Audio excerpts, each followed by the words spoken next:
কমলার দেহ দাম বেশি। বলুন সকলে সুবহানাল্লাহ সুবহানাল্লাহ। কিন্তু এই জন্তুরা বুঝতে চায় না। এরা একটু ভাবে যে শুধু থুতুতে টাকা গুনবো, বিরাট বড় লোক হব। তুই যদি বিরাট বড় লোক হবি তা তার লাইন আছে, তবে দুটো সুখ এক জায়গায় কোনো কালে জমা হয়নি আর কোনো কালে জমা হবে না। দুটো শান্তি, আপনি ইহকালেও সুখী হবেন, মরণের পরেও সুখী হবেন। দুটো সুখ এক জায়গায়। তবে ইহকালেও শান্তি, পরকালেও শান্তি, এই দুটো শান্তি এক জায়গায় হবে। যে জায়গাটায় এক জায়গায় হবে সেই জায়গাটা হলো ইমানদারের কলব। জোরে সোরে বলুন সুবহানাল্লাহ।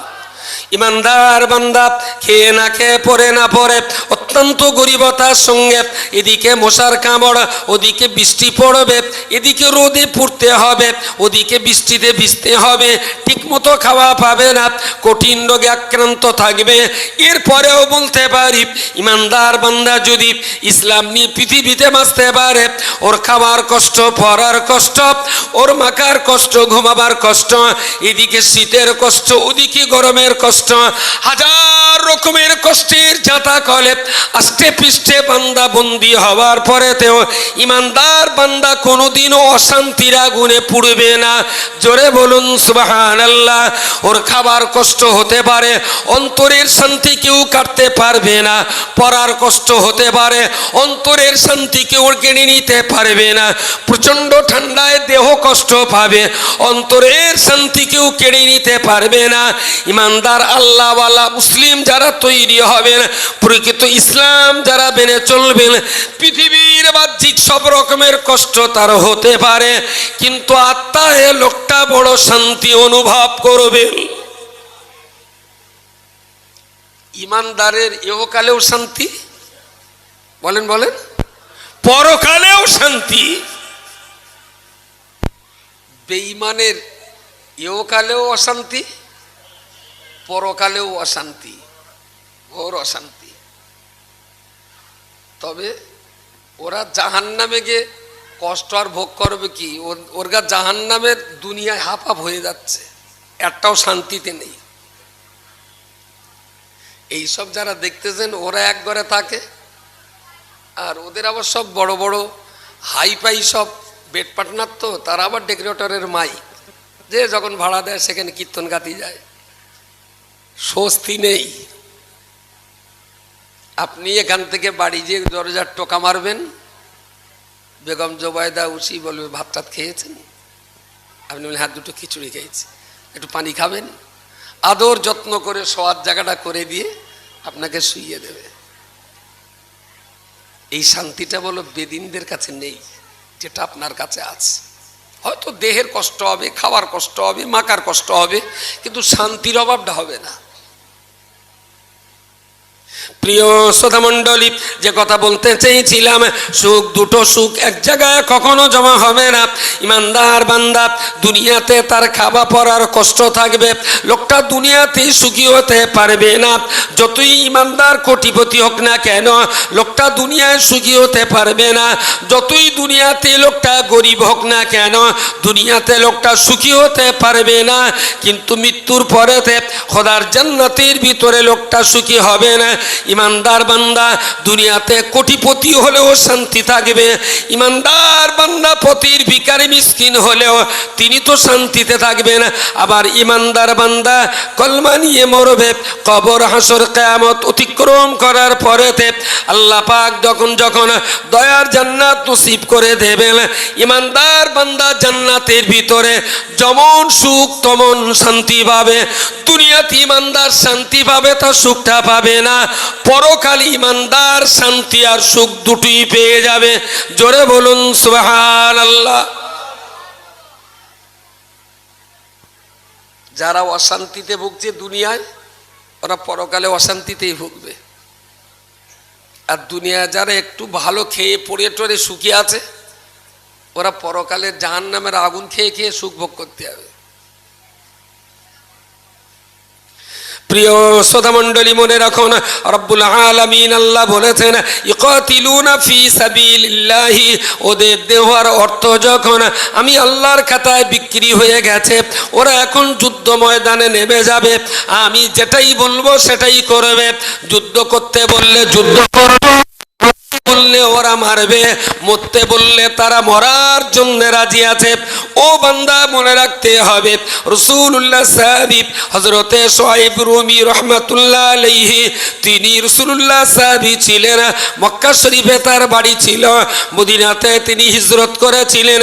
দেহ যখন আল্লাহর খাতায় বিক্রি হয়ে গেছে, বিশ্বনবী শুআইবকে ডেকে বললেন, বাবা শুআইব, রোম দেশে ইসলাম প্রচারের জন্য আমি তোমাকে পাঠানোর মনস্থ করেছি। শুআইব বললেন, ইয়া রাসূলুল্লাহ, ইন্নাল্লাহ আশতারা মিনাল মুমিনিন, আমার দেহ যখন খোদার খাতায় বিক্রি, আর আপনি মুহাম্মদুর রাসূলুল্লাহ সেই আল্লাহর নবী হিসাবে আমার দেহ যেখানেই লাগাবেন, আমার দেহটা সেখানেই কাজ করে যাবে। জোরে বলেন সুবহানাল্লাহ। হুজুর, আমার দেহ তো আমার না, দেহ তো আল্লাহর, আর আপনি তো আল্লাহর নবী। আল্লাহর হুকুমে আপনি আমার দেহটাকে যে কাজে লাগাতে বলবেন সেই কাজে লেগে যাবে। বললেন রোমে যেতে হবে, বললেন আমি রাজি আছি। একবারও এটা না যে মেয়েটা সায়না হয়েছে একটু বিয়ে দিয়ে যাই, বা ছেলেটার শরীর খারাপ একটু ডাক্তার দেখে যাই, বা গিন্নিটা পেটে বাচ্চা আছে ওইটা ডেলিভারি হয়ে যাব। এক কথার এক উত্তর, বললেন রোমে যেতে হবে, বললেন হুজুর রাজি আছে। এই শুআইব রুমি রাহমাতুল্লাহ আলাইহি, ইনি যখন মক্কা ছেড়ে মদিনায় আসছিলেন, মক্কা জমিনে বড় কোটিপতি ধনকুবের বান্দা তিনি ছিলেন। রাসূলুল্লাহর কাছে ইসলামের কলমা পড়েছিলেন, মন প্রাণ দিয়ে নবীকে ভালোবাসতেন। কিন্তু নবী আমার হিজরত করেছেন, উনি পরে পরে জানতে পেরেছেন। উনি যখন জানতে পেরেছেন, ওনার সমস্ত ধন সম্পদ সব কিছু ঘরে গুছিয়ে নিলেন। স্ত্রীকে বললেন, আমি ইসলামের কলমা পড়ে আমি এখন মদিনা হিজরত করবে, তুমি কি আমার সঙ্গে যাবে? স্ত্রী বলল, না না, আমি মুহাম্মদকে নবী বলে মানি না, আমি কোনো মতেই হিজরত করতে পারি না। শুআইব রুমি নিজের বেটাকে ডেকে বললেন, ও বেটা শোনো শোনো, আমি তোমার বাবা কলমা পড়েছি, তুমি কি আমার সঙ্গে কলমা পড়ে মদিনায় যাবে? বেটা বলল, তুমি কলমা পড়েছ, তুমি যাও, আমি কলমা পড়িনি, আমি মক্কা থেকে মদিনায় হিজরত করতে পারবো না। স্ত্রী, ছেলে, মেয়ে একটাও রাজি হলো না। উনি একা পড়ে নিয়েছেন, ওনার ভালো লেগেছে। উনি একটু চিন্তা ভাবনা করে মোটামুটি লিকুইড মানি যা ওনার হাতে ছিল, সোনা দানাগুলো, সেগুলো একটা ঘরে রেখে ঘরটা গুছিয়ে নিয়েছেন গোপনে গোপনে।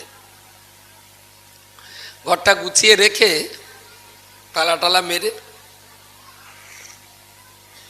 বাড়িতে কাউকে না বলেই উনি বেরিয়ে পড়েছেন, মদিনায় যাবেন। বাড়ির লোকজন ব্যাপারটা আশপাশের লোকের সঙ্গে শেয়ার করতেই সবাই চারিদিক দিয়ে শুআইব রুমি রাদিয়াল্লাহু তাআলা আনহুকে পথে আটকে দিয়েছে। ওরা এই জন্যে আটকেছে যে মোহাম্মদ তো গেছে খালি হাতে, তো টাকা পয়সা নেই, দুদিন পরে যুদ্ধ করে আমরা মদিনায় গিয়ে মোহাম্মদের মেরে আসবো। কিন্তু শুআইবের কাছে প্রচুর মাল সম্পদ আছে, এ যদি সেই সমস্ত মাল সম্পদ নিয়ে যদি মদিনায় যেয়ে আবার মোহাম্মদের হাতে তুলে দেয়, তাহলে মোহাম্মদ আবার শক্তিশালী হবে, যুদ্ধে ওকে হারাতে গেলে কষ্ট হবে।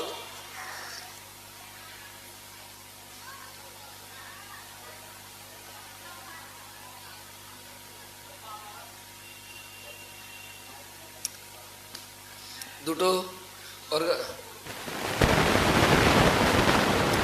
ওরগা দুটো একটু সোলা দেন, কলমাখানির কলমা পড়ুন, আর এইভাবে যদি হাড় জ্বালায় সামনে বার থেকে যেন না আসে।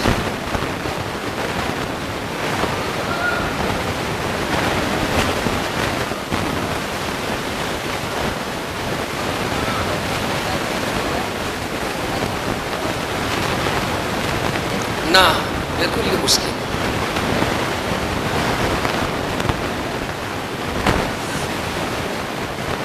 মায়েরা যারা আছেন প্লিজ, আসলে ওদের ঠিক হচ্ছে না, বাদামের কলা দিতে হবে, 7 তালা জাহাজ দিতে হবে, এক্ষুনি ঠান্ডা হবে। হ্যাঁ, একটু নীরবতা প্লিজ। ওরা বাধা দিয়েছে।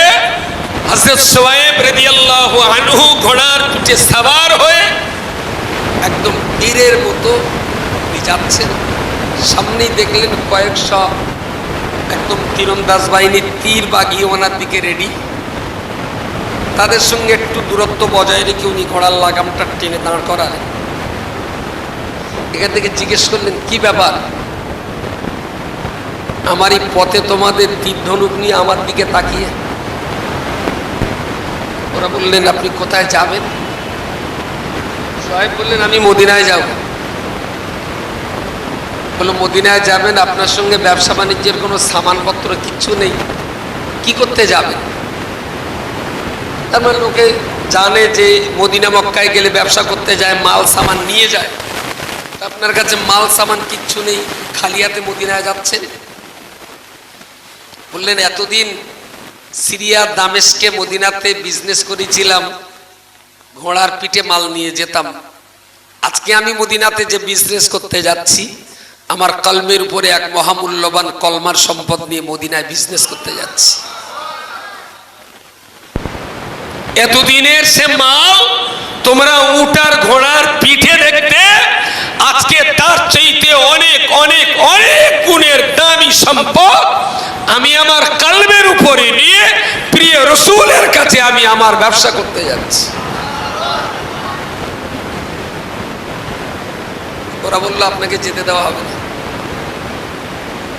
আপনাকে যেতে দেওয়া হবে না। একেবারে তীর ধনুক নিয়ে হাজির।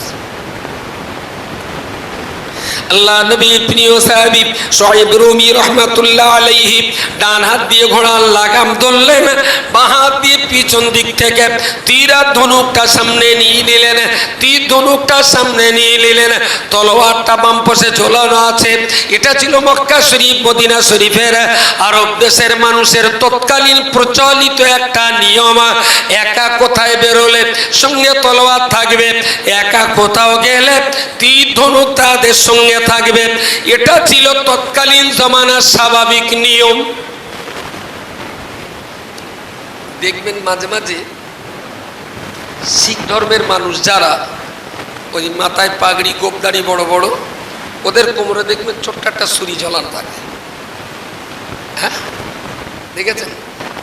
এই ছুরিটা যে সবসময় মারপিট করার জন্য তা না, এটা ওদের ধর্মীয় কালচার। ছুরি ওরা রাখবে, যখন এয়ারপোর্টে উঠবে তখনও ছুরিটা গুলে ল্যাগেজে দিয়ে দেয়। ওটা ওদের ধর্মীয় একটা আদর্শ, ওটা ছাড়ে না। তো আরব দেশেও তৎকালীন এই স্বভাবটা ছিল, তীর ধনুক তলোয়ার সঙ্গে তাদের একটা থাকে। এক হাতে লাগাম, বাঁ হাতে তীরটা নিলেন আর ধনুকটা নিয়ে ওদের দিয়ে তাকিয়ে বললেন, আচ্ছা তোরা যে 1-150 লোক তীর ধনুক নিয়ে আমার সামনে দাঁড়িয়েছিস, তা তোরা তো আমার তীর চালানো সম্পর্কে তোদের তো জানা আছে, এর আগে তোরা তো জানিস আমি তীর ধনুক নিয়ে চালাতে পারি কি না পারি, আমার সম্পর্কে তোদের তো জানা আছে। তা তোরা তীর ধনুক নিয়ে আমার পথ আটকালি। তবে দেখ, সসম্মানে রাস্তাটা ছেড়ে দে, আমি যেখানে যাচ্ছি আমার যেতে দে। খুব খোশমেজাজি বললেন। আল্লাহ নবী সাহাবী সুহাইব রুমি রাহমাতুল্লাহ আলাইহি বললেন, ওরে মক্কার মানুষেরা শোন শোন, আমি পরে জানতে পেরেছি নবী মুহাম্মদুর রাসূলুল্লাহ সাল্লাল্লাহু আলাইহি ওয়াসাল্লাম যে দিনেতে যে ঘরে অবস্থান করছিলেন, তোমরা 12,000-6,000 মানুষ রাসূলুল্লাহর ঘরটা চারিদিক থেকে বেষ্টন করে ফেলেছিলে। চারিদিক থেকে তোমরা বেষ্টন করে ফেলেছিলে। নবীর হাতে সেদিন কিছুই ছিল না। আল্লাহ পাক আমার নবীকে বলেছিলেন মাটি এক মুঠো মাটি তুলে নিয়ে এক মুঠো মাটি তুলে নিয়ে কোরআনের আয়াত তেলাওয়াত করে ওই মাটিতে রাসূলুল্লাহ ফুঁক দিলেন। আল্লাহর পরামর্শ মতো সেটাই করলেন। ওই মাটিটা তোমাদের উপরে নিক্ষেপ করেছিল। ৬০০০ মানুষ যারা রাসূলুল্লাহর গৃহবন্দী হয়ে দাঁড়িয়েছিল নবীকে মারার জন্য, রাত্রির বেলা নবী যখন এক মুঠো মাটি নিয়ে ৬০০০ মানুষের মাথার উপরে ছুঁড়ে দিলেন, এই এক মুঠো ধুলো বালি ৬০০০ মানুষের ১২,০০০ চোখের ভিতরে একটা চোখও ধুলো পড়া থেকে বাদ যায়নি। জোরে বলুন সুবহানাল্লাহ। ওমা রমাইতা ইয রমাইতা ওয়ালাকিন্নাল্লাহ রমা। ঠিক এই ঘটনাটা আল্লাহ ব্যাখ্যা দিয়েছেন আর এক জায়গায়। বললেন, আল্লাহ নবীকে জিজ্ঞেস করলেন ওই দিনে মাটিটা বালিটা ছুঁড়েছিল কে? নবী বললেন আমি। আল্লাহ বললেন ওমা রমাইতা, তুমি ছোড়নি। পরেই বললেন ইয রমাইতা, যখন তুমি ছুঁড়েছিলে। এসব এখানে বলা মানে বেকার, ঘোড়ার ডিম বসবে। ক্লাসে বসে কত কানডলা নাকডলা উদ্বোস করা, হুজুরির সেই টেবিলের ভেতরে মাথা গুঁজে দিয়ে পাশায় অদৃশ্য ছড়ির বাড়ি খেয়ে যেসব আয়াত বুঝতে হয়, আর সেই আয়াত এখানে বলবার ফসাং করে একেবেলায় বুঝে নেবে। ক্লাস করে ঘুরিয়ে দেশে আল্লাহ পাক রব্বুল আলামিন নবীকে জিজ্ঞেস করলেন ওমা, বললেন ওমা রমাইতা। নবী বললেন আমি ছুঁড়েছিলাম বালুকা। আল্লাহ বললেন ওমা রমাইতা, এ বালি তো তুমি ছোড়নি। পরক্ষণেই আল্লাহ বললেন ইয রমাইতা, যখন তুমি ছুঁড়েছিলে। ওয়ালাকিন্নাল্লাহ রামা, আসলে কাজ করেছিল তোমার হাত। আর বালিগুলো চোখে পৌঁছে দেওয়ার পিছনে কাজ করেছিল আমি আল্লাহ, আমার রহমত। জোরে বলুন সুবহানাল্লাহ। ও নবী মুহাম্মদ, তুমি শুধুমাত্র বালিটা ছুঁড়েছিলে, এ কাজ ছিল তোমার হাতের কাজ। আর ওই বালিগুলো ১২,০০০ চোখে পৌঁছে দেওয়াটা, এটা ছিল আমারই কুদরতি হাত। হযরত সোহেব রুমি একাতে তীর আর একাতে ঘোড়ার লাগাম। ওদের দিকে তাকিয়ে বললেন তোরা তো জানিস, ঢাল তলোয়ার সড়কিয়ে বলল সবকিছু নিয়ে রাসূলুল্লাহর ঘরটা বন্দি করেছিলি, তোদের সেই ঢাল তলোয়ার সড়কি বল্লভের মাঝখানে নবী এক মুঠো মাটি ছুঁড়ে দিয়ে তোদের সরিয়ে সরিয়ে বেরিয়ে এসেছিলেন, কিছু করতে পারিসনি। নবীর হাতে শুধু এক মুঠো মাটি সম্বল, আর আমার কাছে বলো মাটি না, অন্তত একটা তীর আর একটা ধনুক আছে। যদি তোরা যে কটা আছিস সামনে সব কটা তো আমি চিনি, তা বেকার ঝামেলা করিস নে। যদি আবার বাড়ি যে বউ বাচ্চার মুখ দেখার ইচ্ছা থাকে, তাহলে তীর আর ধনুকগুলো নিচু কর। যদি এখান থেকে ফিরে বাপ মা ছেলে মেয়ে বিবি বাচ্চার মুখ দেখার যদি ইচ্ছা করে, তাহলে তীরের ধনুকগুলো নিচে কর। আর আমার তীর যদি ধনুকে লাগাতে হয়, যে আল্লাহ এক মুঠো বালি ১২,০০০ চোখে পৌঁছে দিতে পারে, সেই আল্লাহ একটা তীরে ৫০০ লোকের জীবন শেষ করে দিতে পারে। এখনো তীর ধনুকটা নিচে কর। ওরা তীর ধনুক একা একদিকে, আর ওরা ১৫০-১০০র অধিক কেতাবে যা এসছে, ইনি একা। এই হুঙ্কারের মাঝখানেও ওরা তীর আর ধনুক নিচু করতে বাধ্য হলো। বলুন সকলে সুবহানাল্লাহ। এটা দেহের কাজ না, এটা ইমানের কাজ। ভিতর যদি চাঙ্গা থাকে, ভোতা তলোয়ারেও জয় করা যায়। আর ভিতরে যদি ১.৫ টাকা মাছ শিখে হয়, তাই তো এক্ষুনি যদি বলি ডুগি বানাবো, মেয়েরা সায়না হচ্ছে, কোথায় কি করবেনি, এক্ষুনি যুদ্ধে গিয়ে যদি মরণ হয়, ধানগুলো পাকা হয়েছে, কেটা যে ঝাড়বেনি। ভীষণ টান থাকলে তারা কোনোদিন যুদ্ধ করতে পারে? লড়াই করে তো ভিতরে। অস্ত্র লড়াই করে না।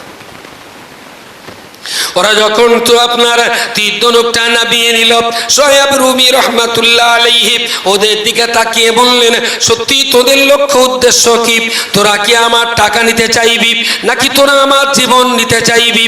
তবে এটা বলতে পারি, তোরা যদি আমার টাকার লোভী হবি, আমার অর্থবিত্ত, আমার সহায় সম্পদ, এগুলোর লোভ যদি তোদের থেকে থাকে, এই কথা বলতে বলতে কোমর থেকে চাবিটা বার করে ওদের দিকে ছুঁড়ে টান মেরে ফেলে দিয়ে বললেন, যা যা আমার সোনা দানা হিরেমণি কাঞ্চন সম্পদ বলতে যা ছিল সব কিছু আমার গৃহে তালাবন্দি করে রাখা আছে, এই নে চাবি ছুড়ে দিলাম, আমার দুনিয়ার জীবনের অর্থবিত্ত তোরা নিয়ে নিবি। আর যদি মনে করবি আমার জীবন নেওয়ার জন্য তোদের পথ বন্দি করা, তবে এটা তোরা মাথায় রাখবি, এ জীবন দেওয়া নেওয়াটা কিন্তু তোদের ইচ্ছা মতো নয়, কারণ আমার এ জীবন তো খোদার খাতায় বিক্রি হয়ে গেছে।